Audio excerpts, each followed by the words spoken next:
Jesus Christ, 33 of Nazareth, died Friday on Mount Calvary, also known as Golgotha, the place of the skull. Betrayed by the apostle Judas, Jesus was crucified by the Romans by order of the ruler Pontius Pilate.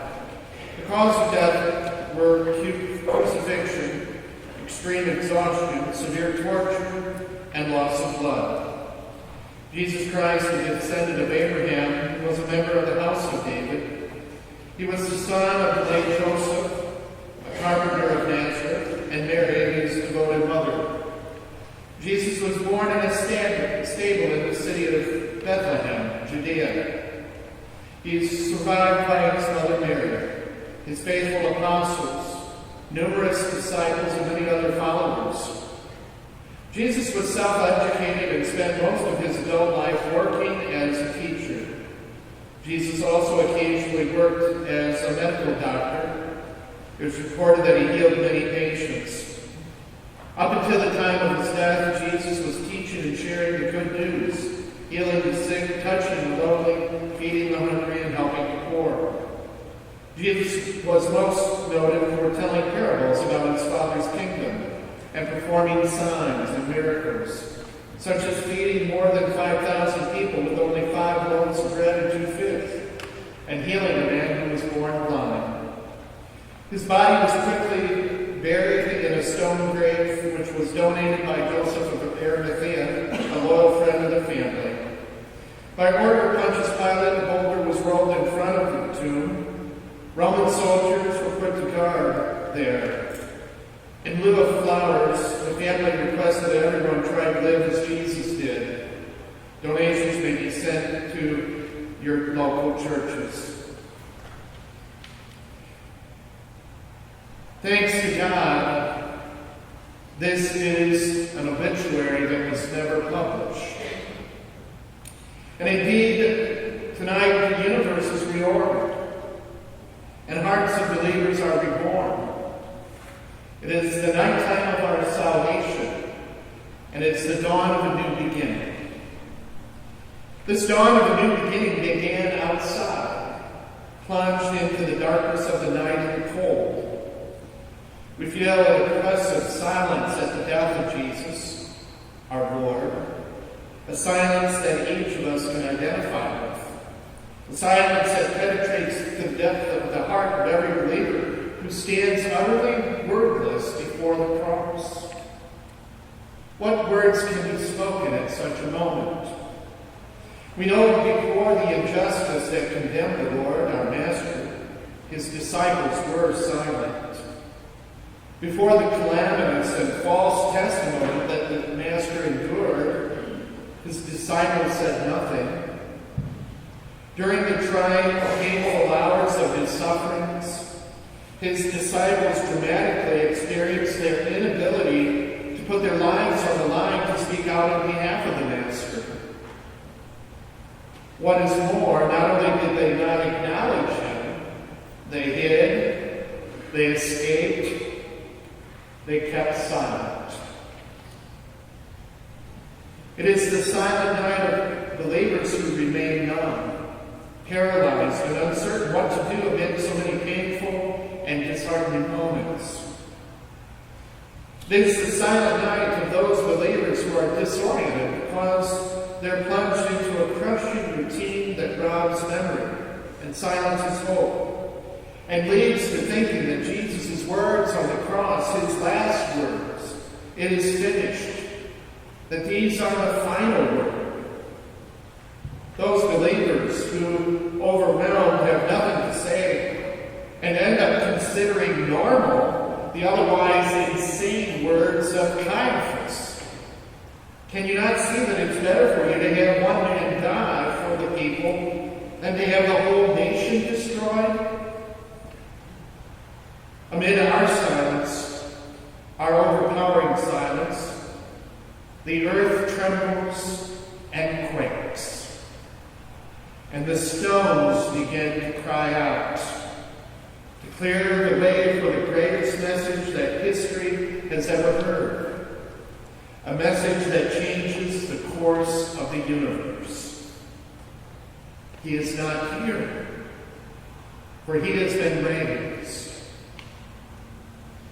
Even the stone before the tomb cried out and proclaimed the opening of a new way for all.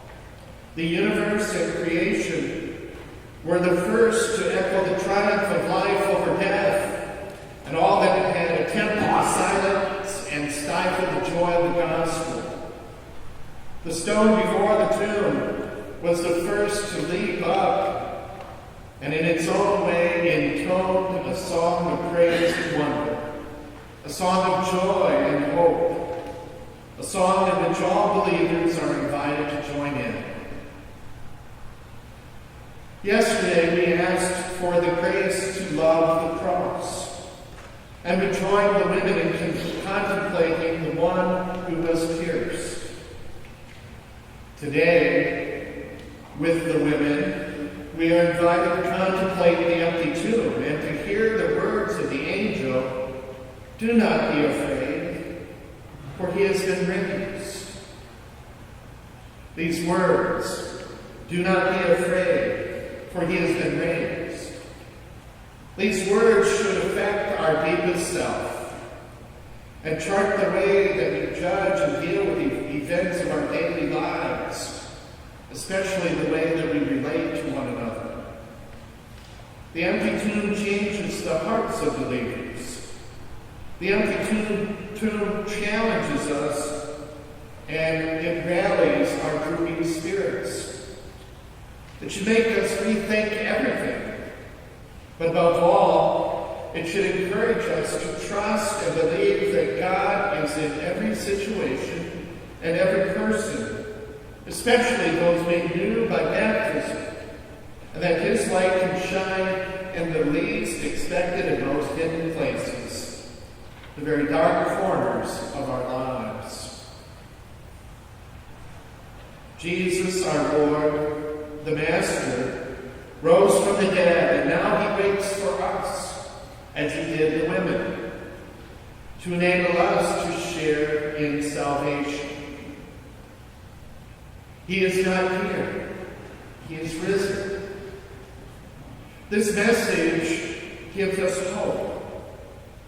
How greatly we need to let our sinful frailty be anointed by this experience of God's saving grace. How greatly we need to let our faith be revived. How greatly we need our small horizons to be challenged and renewed by this cosmic message. Christ is risen, and with him in baptism we arise. To celebrate Easter is to believe once more that God constantly breaks into our lives, challenging those fixed ways of thinking and acting that end up paralyzing us. To celebrate Easter is to allow Jesus to triumph over every kind of human darkness and frailty, every sin and temptation, to triumph over suffering, pain, and death itself. I tell you, if these were silenced, the stones would shout out. The stone before the tomb shared in this triumph. The women of the gospel shared in this triumph. And now this Easter night, the encounter that we have with the resurrection of Christ leads us to an invitation addressed once more. Do we want to share in this message of new life? Or do we prefer simply to continue standing speechless before events as they happen? He is not here. He is raised. And he awaits you in Galilee. He invites us. Do not be afraid. Follow me. Follow me now in the resurrection.